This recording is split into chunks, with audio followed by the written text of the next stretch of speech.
Assalamualaikum warahmatullahi wabarakatuh. Salam sejahtera buat kita semua. Semoga kita selalu dalam lindungan dan limpahan rahmatnya. Pada kesempatan kali ini saya akan sharing ya mengenai ini mengenai hal mati di dalam hidup ya. Belajar mati di dalam hidup, mati sajroning urip. Apa itu makna dan arti dari mati di dalam hidup? Mati sajroning urip ya. Nah, bahwa sebenarnya Allah menjelaskan ya bahwa sesungguhnya manusia yang hidup di dunia ini ya, semua manusia baik itu yang berkebangsaan apapun, beragama apapun dan berkulit warna kulit apapun, itu sebenarnya semua manusia yang ada di dunia ini itu ini semua manusia yang hidup itu sebenarnya dalam kondisi tertidur. Nanti kalau kita sudah benar-benar tertidur untuk selamanya atau memejamkan mata untuk selamanya, barulah kita terbangun. Nah, makanya perlu ya, maka sebelum kamu benar-benar mati, menutup mata untuk selamanya ya, terpisahnya antara roh dan raga kita, fisik kita, maka belajarlah mati di dalam hidup. Belajarlah mati di dalam hidup, mati sajroning urip ya. Nah, mati sajroning urip, tapi mati di dalam hidup. Itu mati di sini itu dalam artian mati secara maknawiyah ya. Jadi bukan mati kita ini tidak bernafas ya, enggak, kita tetap bernafas ya. Itu berarti ya kita sudah meninggal kalau kita sudah tidak bernafas ya. Jadi di situ kita dijelaskan ya bahwa sesungguhnya manusia itu manusia yang hidup di dunia semuanya itu sebenarnya dalam kondisi tertidur. Nanti kalau kita sudah menutup mata untuk selamanya, barulah kita terbangun. Nah, berarti yang terbangun itu rohnya ya, roh kita. Kita baru menyadari bahwa kehidupan kita di dunia ini itu banyak melakukan kesalahan, apa dosa, apa benar, apa di jalan yang benar, apa di jalan yang salah. Biasanya orang menyadari itu sesudah mati, sesudah kematian ya, kayak ya maaf ini ya, kayak ngeref ke sejarah kayak Fir'aun itu kan juga dia menyadari itu kan setelah nafas di tenggorokan baru menyadari, baru bertobat dia, ya kan.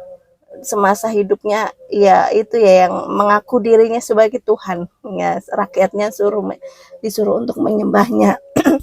Nah, jadi dia mengakui kesalahannya dan bertobat kepada Allah, tapi nyawanya situ sudah di tenggorokan seperti itu. Jadi sudah terlambat lah seperti itu untuk menyadari ya, menyadari kesalahan ataupun dosa-dosa yang dilakukannya.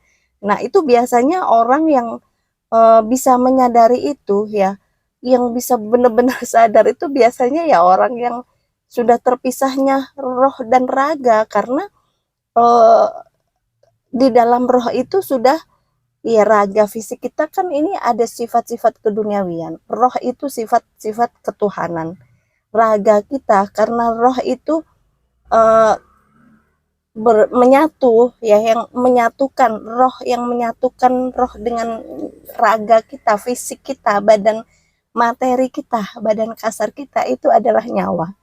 Nah, di dalam nyawa itu ada terdapat unsur-unsur keduniawian. Jadi kalau selama kita masih hidup di dunia, ya masih hidup menyatunya antara roh kita dengan jasad kita, nah itu kita ya masih memikirkan unsur-unsur keduniawian. Ya meskipun ya setiap orang berbeda ya, ada yang 50%, ada yang 30% lah kita memikirkan dunia, ada yang 80% kita memikirkan dunia, ada 90% kita memikirkan dunia, yang 10% memikirkan kehidupan di akhirat kelak. Nah, itu kan kurang seimbang ya. Jadi setiap orang itu berbeda-beda. Nah, seperti itu. Jadi kalau orang sudah meninggal itu biasanya dia menyadari apa yang dilakukan oleh dirinya semasa dia hidup, karena itu sudah tidak ada sifatnya, itu sudah berbeda. Namanya roh itu kan tidak ada sifat-sifat keduniawian, sudah lepaslah semua sifat-sifat keduniawian. Tapi kalau selama roh itu menyatu dengan raga kita, dengan fisik kita, yang menyatukan itu adalah nyawa kita, ya, maka di dalam nyawa itu ada unsur-unsur keduniawian. Kayak kita memikirkan biaya hidup, kita memikirkan materi, kita memikirkan uang, kita memikirkan rumah yang bagus, yang layak, ya kan, kita memikirkan kendaraan, mobil, investasi, usaha, dan lain-lain. Itu kalau kita masih hidup di dunia, ya kita masih memikirkan itu. Cuman ya kalau kita orang yang beriman, kan ada tuntunannya juga, kita nggak boleh ini ya, gila dunia, tergila-gila dengan dunia. Jadi kepincut apa ya namanya, terjerumus. Nah, karena Allah juga sudah mengingatkan ya, jangan jerumuskan dirimu sendiri ya di dalam kebinasaan dengan perbuatanmu. Jadi kita jangan terjerumus dengan kemilaunya dunia ya, seperti itu ya. Nah, balik lagi ke yang tadi ya, bahwa manusia itu diciptakan oleh Allah. Itu kan ada badan kasar dan badan halus. Nah, kalau badan kasar ini ya, badan namanya apa? Badan kasar fisik kita. Ya, badan fisik kita itu kan diciptakan dari tanah. Jadi Allah juga menjelaskan ya bahwa Nur Muhammad itu ada yang dibagi dua, ada yang batin ya, yang batin, dan ada yang dohir. Dan yang dohir itu dibagi menjadi 4, yaitu manusia terdiri dari 4 unsur alam. Ya, ini merupakan bagian dari alam, 4 unsur alam ya, yaitu dari tanah, dari air, dari udara, dan dari api. Nah, itu manusia itu terdiri dari itu secara fisiknya. Ya. Tapi kalau roh itu ditiupkan. Ya, jadi roh itu ini enggak diciptakan, dan tidak ada satu ayat pun ya di dalam Al-Qur'an yang menjelaskan bahwa roh itu diciptakan. Jadi setelah bayi usia 4 bulan di dalam kandungan ya sudah berbentuk manusia ya, di janin ya, di dalam kandungan seorang ibu, maka kutiupkanlah roh ke dalamnya. Jadi kutiupkan, kuhembuskan. Jadi bukan kuciptakan. Kalau yang kuciptakan itu adalah badan fisik kita, diciptakan dari tanah, ya kan, dari 4 unsur alam tadi secara materi ya. Tetapi kalau roh itu ditiupkan, dihembuskan ya, dan gak ada satu ayat pun yang menjelaskan bahwa roh itu diciptakan. Maka kutiupkan rohku ke dalamnya, maka kuhembuskan rohku. Nah, kuhembuskan rohku itu juga penafsirannya banyak ya, ada berbagai versi ya. Ada roh itu, kuhembuskan rohku, roh itu milikku. Nah, milikku milik Allah ya, milik Tuhan ya. Roh itu merupakan bagian milik Tuhan, atau roh itu merupakan bagian dari Tuhan, kan rohku kayak gitu kan. Misal di milikku itu juga kutiupkan rohku, itu juga penafsirannya banyak ya. Jadi ada ya berbagai versi lah ya. Nah, jadi itu, jadi roh itu ditiupkan dan dihembuskan ya. Karena roh itu dihembuskan dan ditiupkan, makanya roh itu suci atau kudus, atau roh suci, roh kudus ya, tidak ternoda. Jadi sifatnya ya sifat-sifat ketuhanan. Kalau nyawa itu sifat-sifat kamanungsan, sifat-sifat manusia di dunia, sifat-sifat materi, sifat-sifat duniawi.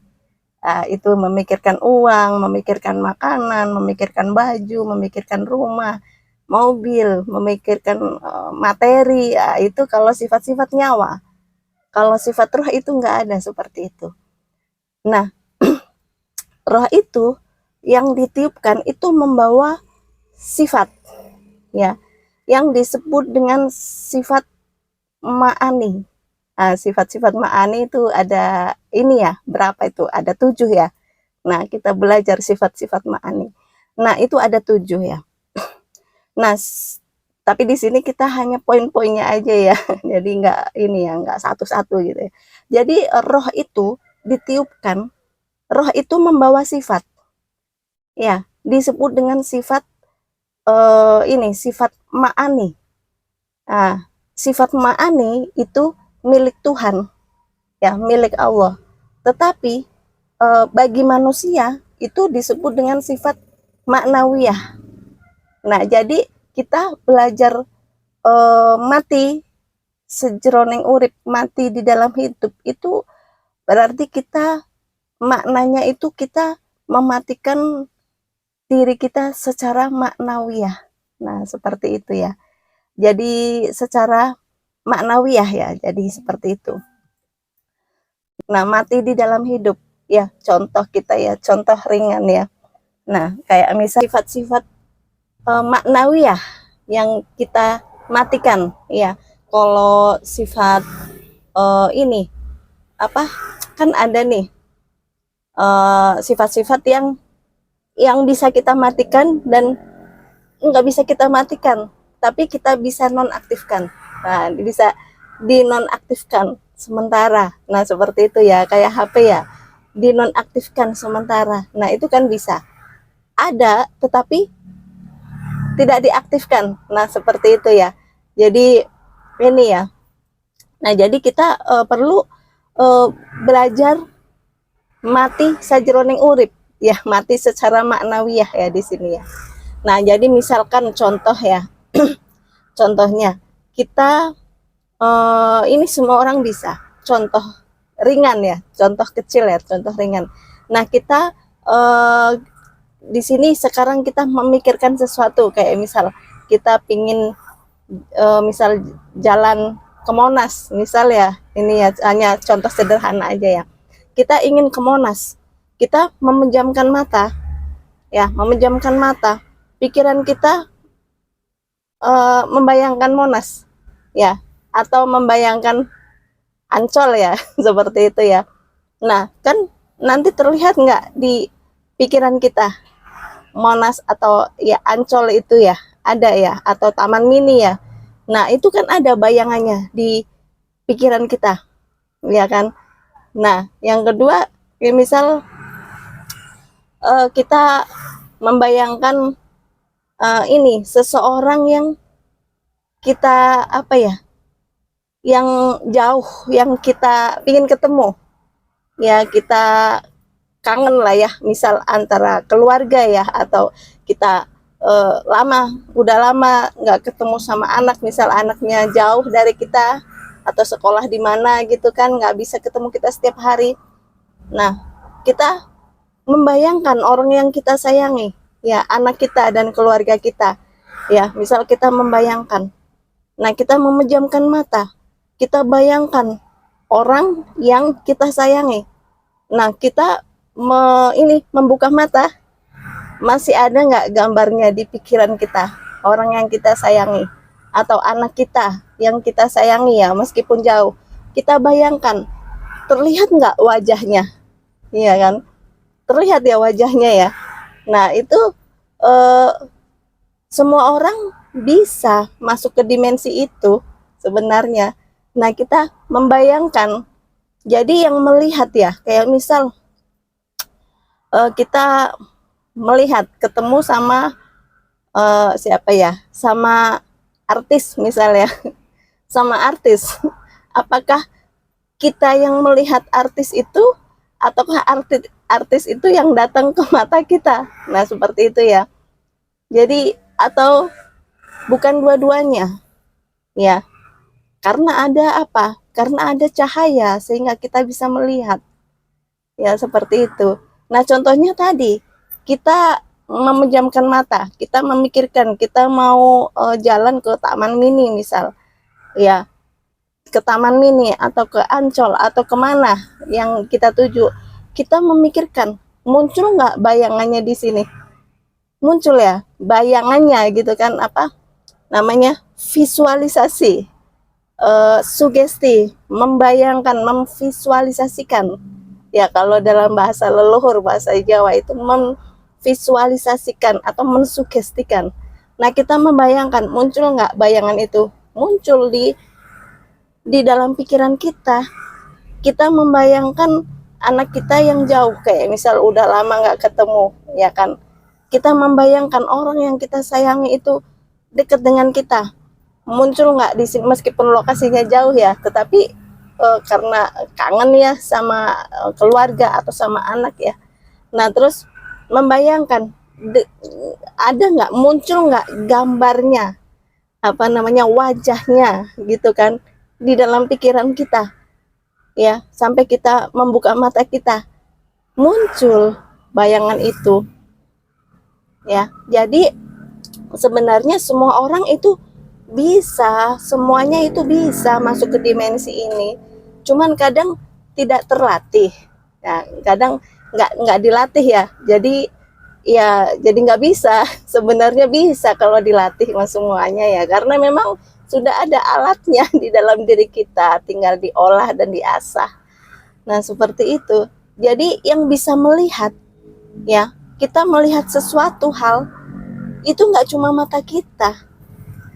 Contohnya tadi kita memejamkan mata ya kan, kita membayangkan seseorang yang kita sayangi, udah lama nggak ketemu ya, dengan saudara kita atau dengan orang tua kita ya, atau dengan anak kita yang jauh, itu kita bayangkan muncul gambarannya di sini. Jadi kita bisa melihat itu nggak cuma hanya dengan mata telanjang, mata fisik kita.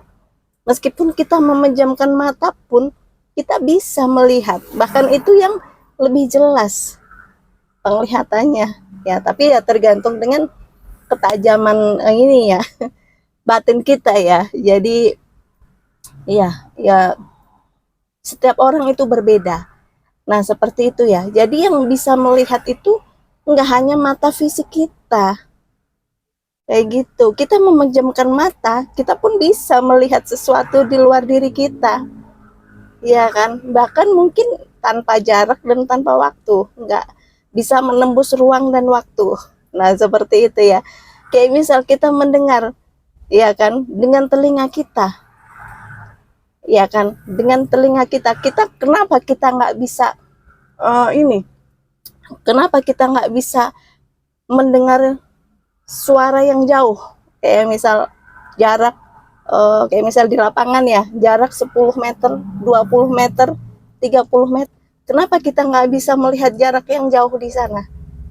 Karena kita mendengar situasi di sekitar kita itu terlalu berisik, ya kan? Karena kita sudah mendengar situasi yang ada di sekeliling kita. Jadi kita nggak bisa mendengar sesuatu yang jauh, ya kan? Kita nggak bisa mendengar sesuatu yang jauh karena dibatasi oleh pendengaran yang ada di sekitar kita. Suara-suara, pendengaran telinga kita itu terbatas dengan suara-suara yang ada di sekitar kita. Nah, seperti itu. Nah, sama kayak mengenai roh ya, roh kita, badan halus kita itu pun ada sifat-sifatnya sama, bisa mendengar ya, bisa mendengar juga, bahkan pendengarannya itu bisa menembus ruang dan waktu ya. Jadi menembus ruang dan waktu, nggak ini ya, tidak terbatas ruang dan waktu, meskipun jaraknya sejauh apapun ya. Atau mungkin kita waktunya mau melihat, mendengar waktu saat ini, mau ngeref ke belakang, mau ke depan ya. Nah, mau ke depan itu bisa seperti itu. Kenapa kita menjadi tidak bisa roh kita mendengar? Roh kita juga kan punya telinga, punya mata juga ya, meskipun bentuknya ya berbeda. Pendengaran roh sama pendengaran ini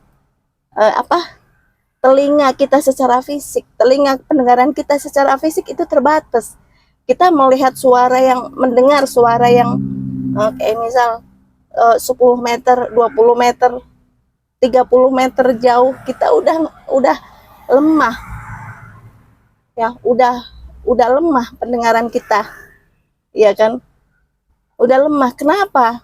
kita nggak bisa mendengar itu karena telinga kita itu terbatas, hanya mendengar yang deket-deket saja, terlalu berisik gitu di sekitar kita, jadi kita nggak bisa mendengar yang jauh, ya kan? Sama kayak roh kita juga punya pendengaran, penglihatan, ya kan? Penciuman juga. Nah, bahkan penglihatan dan pendengaran dari roh kita itu bisa menembus ruang dan waktu, ya. Jadi bisa menembus ini ya, tidak terbatas ruang dan waktu gitu. Nah, seperti itu ya. Nah, makanya di situ kita perlu dipahami ya, kenapa roh kita nggak bisa mendengar? Kenapa mata secara halus nggak bisa melihat? Misalkan mata terpejam itu kita masih bisa melihat, tetapi kenapa terbatas?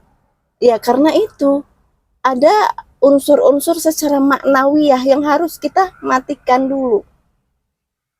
Kita belajar, makanya itulah kita belajar mati sajroning urip, mati di dalam hidup itu penting. Latihanlah kita untuk mati di dalam hidup, belajar ilmu-ilmu akhirat. Nah, karena nanti setelah kita mati yang hidup ya roh kita itu yang akan terus tetap hidup. Yang mati kan jasad kita. Nah, seperti itu ya. Jadi kayak misalnya kita asik main HP ya. Kita kangen sama seseorang misal, ya siapapun itu. Nah, kita kan melihat wajahnya, entah itu keluarga kita atau anak kita ya, atau ya orang tua kita atau siapa. Nah, kita asik dengan foto-foto yang ada di HP dan cat-cat yang ada di HP. Nah, karena kita asik ya, fokus ke yang ada di HP ya, makanya kita kadang ketawa sendiri, kita tersenyum sendiri gitu kan, tersenyum dengan HP, tertawa dengan HP. Nah, sehingga kalau ada orang lewat menyapa kita, kayak tetangga, temen atau tetangga menyapa atau nanya ke kita, nah kita nggak nyautin. Kenapa? Karena kita terlalu asik dengan HP kita, jadi kita nggak denger. Nah, seperti itu. Nah, itu contoh ringan ya, seperti itu ya. Jadi kita harus mematikan dulu, ya, mematikan dulu sesuatu sifat-sifat yang ada di diri kita secara maknawiyah. Ya, kalau bagi Allah itu ma'ani ya. Tapi kalau bagi manusia itu maknawiyah, secara maknawiyah. Kita telinga kita matikan dulu, kita jangan mendengar, telinga kita tutup dulu, mata kita jangan melihat, kita terpejam. Ya kan, kita jangan mendengar sesuatu. Badan kita tidak bergerak, ya kan, diam. Nah, karena namanya orang hidup itu ada diam, ada gerak. Ya kan? Di mana kita diam, terus gerak ada di mana? Ya kan, ada diam, ada gerak. Di saat badan kita diam, maka roh kita akan bergerak, akan bangkit. Ya kan? Maka mati sajroning urip, kalau di dalam ilmu leluhur itu ya, kita dengan bermeditasi, dengan semedi, kita mungkin ada yang bertapa ya zaman dulu, itu mati sajroning urip, mematikan diri kita secara maknawiyah, unsur-unsur keduniawian, panca indera kita matikan, nafsu-nafsu yang ada di dalam diri kita matikan. Nah, seperti itu, sehingga nanti rohnya akan bangkit. Nah, tapi kalau badan kita diam ya, maka batin kita itu akan bergerak, roh kita akan bergerak. Tapi kalau badan kita bergerak, maka batin kita juga akan diam. Nah, seperti itu. Jadi ada diam, ada gerak, ya kan? Nah, jadi ada diam, ada gerak ya di situ ya. Nah, itu satu contoh kecil ya, contoh ringan. Nah, makanya itu kita perlu mematikan diri kita secara maknawiyah, ya, secara maknawiyah. Itu satu contohnya, karena penglihatan roh ya, penglihatan batin kita, hati kita, roh kan di dalam hati ya, penglihatan hati kita, kolbu kita ya, diingat di struktur hati ya, itu roh itu kan ada di hati yang paling dalam. Ada fuad, ada lubs, ada sir, ada roh yang paling dalam. Atau mungkin hati nurani ya, kemarin kita bahas hati nurani ya. Nah itu, jadi sebenarnya badan alus kita itu bisa meretas ya, mendeteksi, mengetahui, ataupun kita bisa melihat ya. Badan alus kita juga punya mata, punya telinga, punya mulut juga, bisa ngomong juga ya. Jadi bisa melihat sesuatu yang tanpa batas. Nah, tergantung energinya. Kalau energinya kuat ya bisa, kalau energinya lemah ya ada batasnya. Nah, tetapi aslinya bisa menembus ruang dan waktu. Pendengaran kita juga bisa menembus ruang dan waktu. Makanya orang-orang zaman dulu yang ahli bertirakat dan ahli berpuasa itu, meskipun kita jauh ingin mendengar sesuatu yang jauh, atau kita ingin melihat sesuatu yang jauh, saudara kita atau anak kita atau orang tua kita sedang apa, ngapain, lagi terjadi apa, itu bisa tahu. Karena kita melihat bukan dengan mata fisik kita, bukan dengan telinga kita, ya kan, tetapi dengan roh kita, rohani kita, dengan badan alus kita yang bisa menembus ruang dan waktu, yaitu ya. Jadi belajar mati sajroning urip itu memang butuh latihan ya, latihan yang konsisten ya, sedikit-sedikit tetapi konsisten, rutin lah, rajin seperti itu ya. Jadi nanti kita di situ akan bisa merasakan eksistensinya yang ada di dalam hati kita ya, seperti itu ya. Nah, jadi kalau di dalam ilmu khasanah, ilmu leluhur ya, itu ya memang dengan berpuasa itu bisa ya. Makanya kalau hati kita bersih, jiwa kita bersih, itu juga ya seperti air yang ini mengendap, kotoran-kotorannya sudah mengendap, jadi bening dan jernih, bisa melihat apapun yang ada di dalamnya. Nah, seperti itu. Nah, jadi seperti itu ya, kita mematikan secara maknawiyah ya. Dan itu caranya itu banyak. Ini hanya yang saya sampaikan hanya pengertian dasar-dasarnya saja dulu ya. Dan nanti cara-caranya atau gimana itu kan ini ya, panjang ya, banyak ya ininya ya, penjelasannya gitu kalau dikupas ya.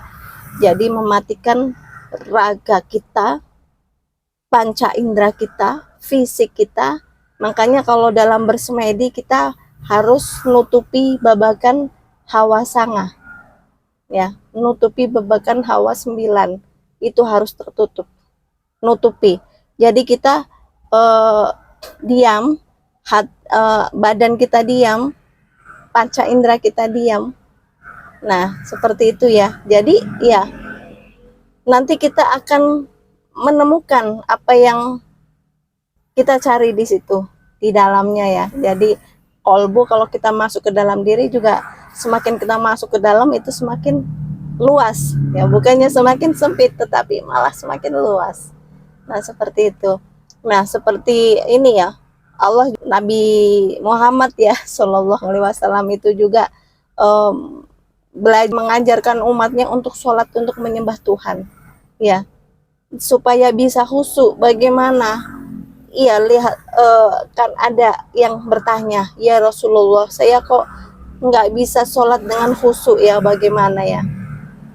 Sholatlah kamu ya, sholatlah kamu seolah-olah kamu lihat Allah di depanmu, ya kan? Atau kalau kamu tidak bisa, nah karena orang zaman dulu kan jahiliyah ya, orang jahil itu berarti orang bodoh ya, jahiliyah itu zaman kebodohan. Jahil itu bodoh artinya ya. Jadi zaman dulu, zaman jahiliyah ya kan diajarinnya susah. Jadi suruh sholat kan yang di belakang nggak tahu harus bagaimana. Jadi kalau kamu pingin sholat khusyuk, maka seolah-olah kamu Nah, ini ya fungsi dari makna dari ihsan ya.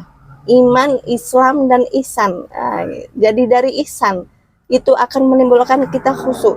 Jadi kalau kamu sholat supaya khusyuk, ya kamu sholatlah kamu seolah-olah kamu melihat Allah. Allah itu ada di depanmu. Nah, karena orang zaman dulu nggak ngerti, jadi sholat lihat ke sana, lihat ke sini, nyari ke sana, mana ini nggak ada Tuhan, Allah nggak ada, nggak kelihatan, nggak ini, ini Nabi Muhammad bohong katanya seolah-olah Allah ada di depan kita, mana nggak ada, yang ada juga ini ya teman kita yang ada di depan gitu, kelihatan bajunya ada yang bolong misalnya. Nah seperti itu, jadi sholatlah kamu seolah-olah kamu melihat Tuhan, kamu melihat Allah, kamu berhadapan dengan Allah, kamu menghadap kepada Allah, ya.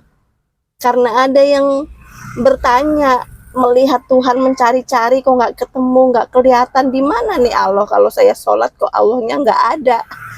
Nah, jadi dijelaskan lagi, ya.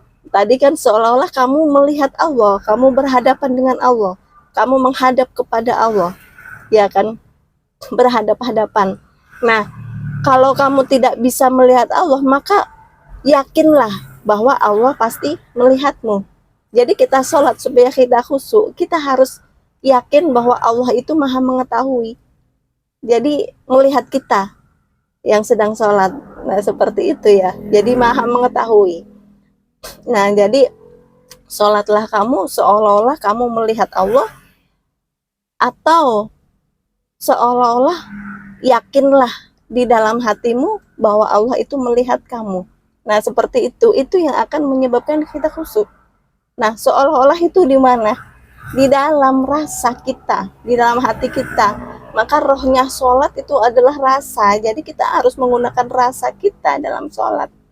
Supaya kita bisa menggunakan rasa kita, ya kita tahu isi dan maknanya, artinya, isinya, dan maknanya. Jadi kita bisa merasakan apa yang kita baca, merasakan dengan hati kita apa yang kita baca. Itu yang menyebabkan kita khusyuk. Khusyuk itu ada di dalam diri, di dalam hati, dalam kolbu, dalam rasa ya, bukan di dalam fisik, pakaian, jubah ya, jubah yang panjang, pakai ini apa, baju yang panjang, jenggot yang panjang, itu bukan di situ, itu performa dan itu pakaian, bukan khusyuk. Kalau khusyuk itu ada di dalam hati ya, seperti itu ya. Nah jadi Allah itu melihat hambanya itu bukan melihat ke fisik, tetapi melihat ke rohnya, ya kan. Jadi wajah kan tadi dalam sholat seolah kita melihat Allah. Nah dalam melihat kan apa yang kita gunakan itu kan wajah ya, wajah kita ya. Jadi kita untuk melihat sesuatu dan untuk dilihat sebagai objek yang dilihat itu adalah wajah, ya kan. Nah bagaimana kita bisa melihat Allah, wajah Allah? Nah tapi ini harus hati-hati ya, jangan sampai salah paham ya, harus ada pondasi yang kuat. Bagaimana kita bisa merasakan eksistensinya Allah di dalam diri kita, di dalam hati kita, kolbu kita? Bagaimana kita bisa merasakan kehadiran Allah di dalam kehidupan kita, ya kan. Kita harus setiap saat, setiap waktu kita harus menghadirkan Allah di dalam kehidupan kita, harus melibatkan Allah di dalam kehidupan kita, meskipun dalam susah ataupun senang. Terkadang kita menghadirkan Allah dalam kehidupan kita ya hanya dalam kondisi kita susah ya, kita mengalami musibah, kita ada masalah apa, baru kita menghadirkan Tuhan, kita mendekat kepada Tuhan ya. Harusnya ya setiap saat, setiap waktu, meskipun kita susah, kita senang, kita bahagia, kita punya duit banyak, kita nggak punya duit sekalipun, atau kita dikasih rezeki banyak, kita harus dekat sama Tuhan, hadirkanlah Allah di setiap kehidupan kita. Nah seperti itu ya. Nah jadi di mana kita bisa melihatnya, karena Allah itu kan nggak berbentuk, ya. Allah itu tidak berbentuk, dan Allah itu tidak, apa ya, tidak bisa dirumuskan dengan apapun, karena memang ya nggak bisa dirumuskan. Atau misalkan seperti ini wujudnya, atau seperti itu wujudnya, enggak. Nah, makanya Allah kan di situ menjelaskan bahwa orang-orang yang ini ya, yang dekat, kekasih-kekasih Tuhan, kekasih Allah, para ulama, para aulia, ataupun orang-orang yang diizinkan oleh Allah itu nanti bisa melihatnya, gitu. Melihat di sini bukan melihat dengan mata telanjang kita ya, seperti itu ya. Melihat dengan ini, dengan badan fisik kita, itu bukan. Karena Allah itu kan nggak bisa dirumuskan dengan apapun. Nggak ada bentuk secara fisiknya. Jadi disebutkan bahwa melihat wajahnya, wajah Allah itu kan secara simbolis ya. Nah, jadi wajah itu kan, Allah itu kan merupakan, Allah itu bukan kata benda ya, tapi kata sifat. Makanya ada yang ini nenek moyang kita ya berdoa, Allahumma zatullah, sirullah, zatullah, sifatullah. Jadi Allah itu merupakan zat, merupakan kata sifat, ya kan? Sifat, kita bisa mengenal Tuhan dengan sifat-sifatnya. Allah itu kata sifat, bukan kata benda, ya kan? Dan di dalam sifat itu ada zatnya, zat. Nah, ini rumit lagi ya kalau kita ngomong zat ya, itu jerimet ya. Jerimet apa? Harus pelan-pelan lah, seperti itu ya. Jadi ada zatnya. Makanya seorang hamba atau wali yang kekasih Tuhan, ataupun seorang hamba yang dicintai sama Allah dan mencintai Allah ya, mencintai Allah dan dicintai oleh Allah. Nah, itu dikasih inilah gambaran secara simbolis, bisa melihat wajahnya. Nah, kemana ya kan, melihat Allah bisa melihat kita kemana? Ke kolbu kita, ke roh kita.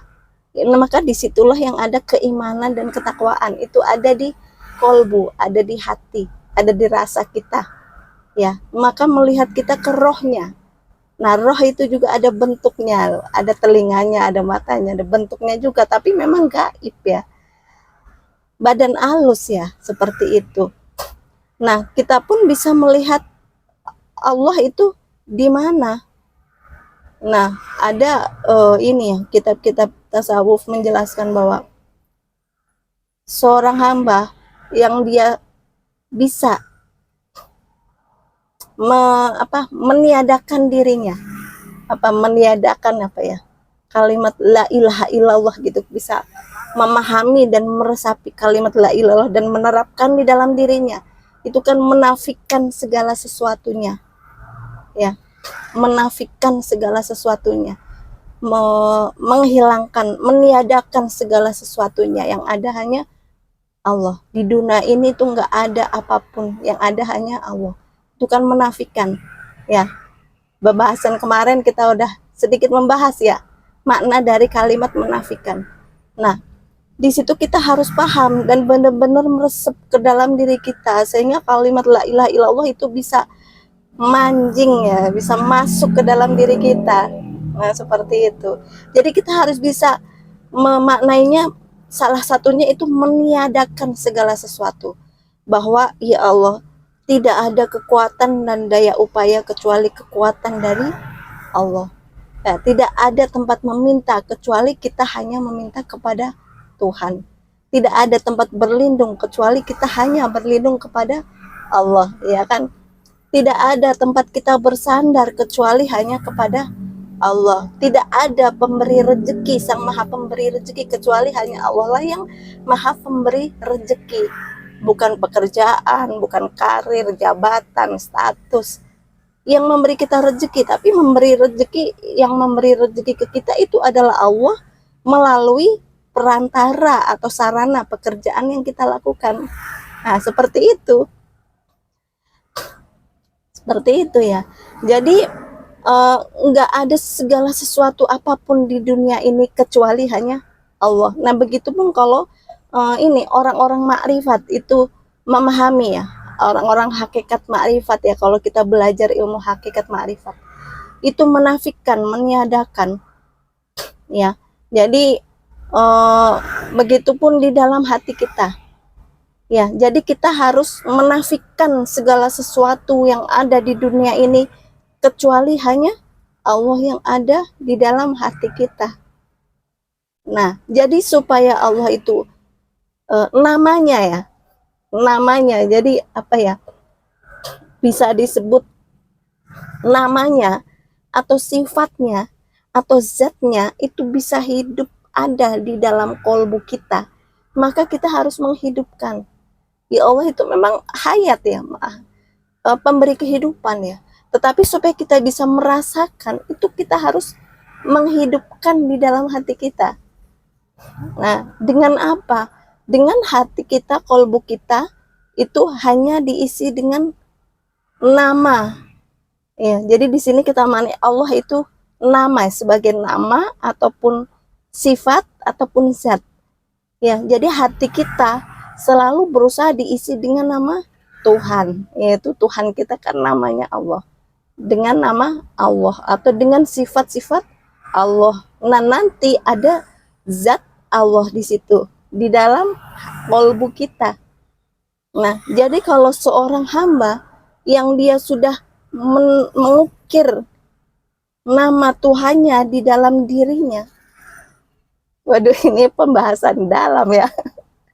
Pembahasan bisa menafikan bahwa di dunia ini kita menafikan materi, uang, pekerjaan, duniawi, apalah, segala sesuatu yang sifat kita meniadakan semuanya.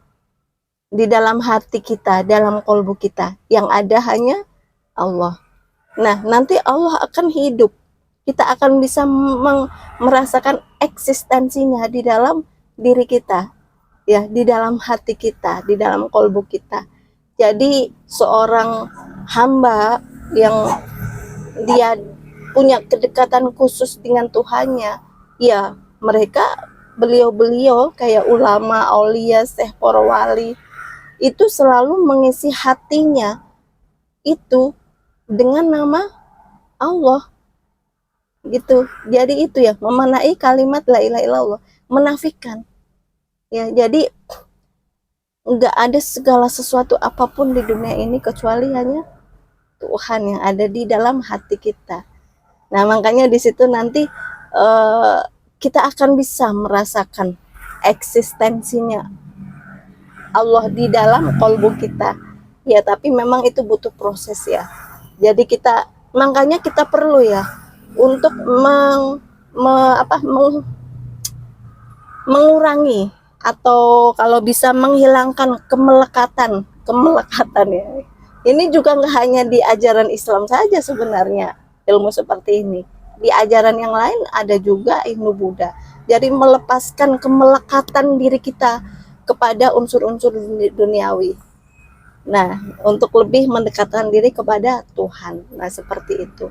Nah, maka nanti kalau kita selalu mengisi hati kita, kehidupan kita, pikiran kita, segala sesuatu perbuatan kita, menafikan segala sesuatu yang ada, dan yang segala sesuatu itu nggak ada di dunia ini, nggak ada apapun kecuali hanya Allah. Nah, itu nanti ya kita akan bisa memfanakan diri. Memfana, jadi meniadakan diri. Jadi sebenarnya kalau kita mengenal jati diri, diri sejati yang sebenarnya aslinya manusia itu tidak ada karena diadakan oleh Tuhan. Nah, makanya kita mati sajroneng urip, yaitu salah satunya kita berusaha memfanakan diri. Memfana itu kan meniadakan, memfanakan diri, meniadakan diri. Makanya kalau misal wali-wali zaman dulu ya, itu beliau-beliau mempunyai kemampuan yang tak terbatas. Ya karena itu yang dipakai itu ilmunya Allah. Jadi kita kalau sudah menyirami nama Tuhan di dalam diri kita, disirami setiap hari, setiap saat, setiap waktu, sehingga akan tumbuhlah, akan hiduplah dengan subur nama Allah itu di dalam kolbu kita, maka akan hidup, akan bercahaya, akan bersinar ya, merasakan eksistensinya. Seperti itu ya. Jadi sebenarnya Allah itu dekat dengan kita ya, cuman karena kita aja yang kurang mau belajar ya, jadi dan mempraktekkan. Nah seperti itu ya. Jadi belajar meniadakan diri, memfanakan diri.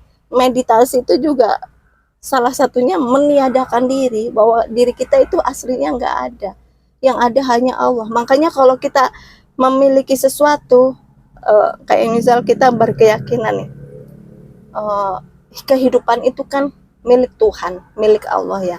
Kita hidup bukan karena makanan nasi yang kita makan, tetapi karena Allah masih mengizinkan kita hidup, sehingga kita bisa hidup sampai sekarang. Orang nggak makan, orang bertapa zaman dulu nggak makan, tapi masih bisa hidup setahun, 2 tahun, 3 tahun masih bisa hidup, ya kan? Nah seperti itu ya.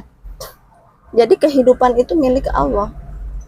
Nah seperti itu. Jadi kalau kita ini ya, berusaha memfanakan diri, meniadakan diri, kayak gitu, yang ada hanya Allah di dalam hati kita, dalam kolbu kita, dalam kehidupan kita ya, nanti akan ini, hal itu akan membuat kita, roh kita, karena memang yang bisa berkomunikasi langsung dengan Tuhan itu adalah roh kita, kekuatan dari roh kita. Sebenarnya kekuatan umat muslim ya ada pada rohnya dan para leluhurnya. Nah seperti itu ya. Jadi kita perlu ya belajar untuk ilmu roh itu, ilmu akhirat, karena setelah kematian kita, jasad kita dikubur, maka roh kita lah yang akan tetap terus hidup. Makanya orang di dunia ini itu sebenarnya tertidur ya, makanya kalau sudah memejamkan mata selamanya barulah terbangun. Makanya sebelum kita benar-benar mati, belajarlah mati di dalam hidup, mati secara maknawiyah. Nah kalau kita mati secara maknawiyah, kayak misalnya kita berziarah ya, contoh kita berziarah. Kenapa kalau kita berziarah kepada aulia, kepada ulama, kepada para syekh, para wali songo, itu masih terasa hambar. Jadi ya cuma jalan aja, cuma ya datang kita berdoa gitu kan, masih terasa hambar, nggak ada kesan, pesan-kesan yang apa ya, yang membekas gitu kan. Jadi masih terkadang masih hati kita masih terasa hambar kita berziarah. Kenapa? Ya karena kita berziarahnya itu hanya menggunakan mata kita, telinga kita, mulut kita secara fisik. Tetapi kalau kita berziarah menggunakan badan halus kita, ya, menggunakan roh kita yang mendengar, kita menggunakan roh kita yang melihat, menggunakan roh kita yang mendengar, ya kan, menggunakan mulut kita, roh kita yang berdoa ya. Nah itu akan terasa, ya kan. Nanti kita akan bisa mendengar beliau-beliau, akan tahu roh apa namanya. Iya akan beda lah. Kita berziarah, kita menggunakan badan kita, fisik kita, ya. Ya karena pandangan fisik terbatas, pendengaran fisik juga terbatas. Iya kan? Tapi kalau penglihatan roh, roh itu kan ada di dalam kolbu ya, di dalam hati. Jadi penglihatan hati, pendengaran hati, ya kan, itu tanpa batas. Jadi bisa melihat almarhum yang ini, beliau-beliau yang sudah almarhum, ya, terutama para ulama, para aulia. Jadi kita melihat ke makam ya, ke tempat ziarah ya, itu dengan menggunakan hati kita, batin kita, roh kita, bukan dengan mata fisik kita, telinga fisik kita, mulut fisik kita, badan fisik kita ya seperti ini, hambar, nggak ada apa-apa ya, biasa-biasa aja. Tapi cobalah kita belajar, kita berjaroh menggunakan rasa kita, menggunakan kolbu kita, menggunakan hati kita, batin kita, badan alus kita yang dipakai, roh kita yang dipakai. Nah, nanti akan terasa beda, jauh perbedaannya dengan badan fisik kita. Ya, seperti itu, karena sesungguhnya mereka tidaklah mati, ya kan? Melainkan hidup di sisi Tuhannya dengan diberikan sebagian rezeki sambil menunggu orang di belakangnya. Ya kan? Dan orang-orang yang sudah meninggal itu mereka berjalan di tengah-tengah masyarakat dengan diberikan lentera yang kecil. Nah, seperti itu di surat Al-Baqarah ada penjelasannya ya, seperti itu ya. Nah, jadi itu ya yang saya sampaikan ya. Jadi ya kita perlu ya untuk belajar mati di dalam hidup, mati secara maknawiyah. Ya, jadi sifat roh itu kan ada sifat ma'ani. Kalau sifat ma'ani itu milik Tuhan. Jadi kita mematikan sifat-sifat roh itu secara maknawiyah. Nah, seperti itu ya. Jadi supaya kita lebih bisa untuk menggunakan ya, lebih bisa untuk menggunakan piranti-piranti yang ada di dalam diri kita untuk lebih mendekatkan diri kita kepada Tuhan. Karena tujuannya itu adalah Tuhan ya. Segala sesuatu yang kita lakukan tujuannya Tuhan, nggak ada yang lain. Sedangkan kita berpikir duniawi, kita mencari nafkah, kita memikirkan materi, uang, itu hanya sebagai alat saja, sebagai sarana atau sebagai perantara untuk kita sampai kepada apa yang kita tuju. Nah, seperti itu ya. Jadi kita jangan salah paham ya untuk memaknai keyakinan kehidupan ya. Jadi kita harus belajar untuk bertauhid secara benar, menyembah Tuhan sebagaimana mestinya. Jangan menyembah uang dan materi ya. Makanya kita perlulah keseimbangan. Kita ada badan kasar, ada badan halus. Badan kasar kita ya itu dengan makanan ya, badan halus kita ya asupannya berbeda juga. Nah, seperti itu. Nah, salah satunya itu dengan mati sajroneng urip, kita belajar mematikan diri kita secara maknawiyah, panca indera kita, badan kita, tubuh kita, gerak fisik kita diam. Nah, nanti roh kita akan bangkit. Nah, seperti itu ya. Jadi mungkin sementara itu ya yang saya sampaikan pada kesempatan kali ini. Semoga bermanfaat buat kita semua. Mohon maaf jika ada kekurangan dan kesalahan ya. Sampai ketemu di video-video selanjutnya. Wassalamualaikum warahmatullahi wabarakatuh.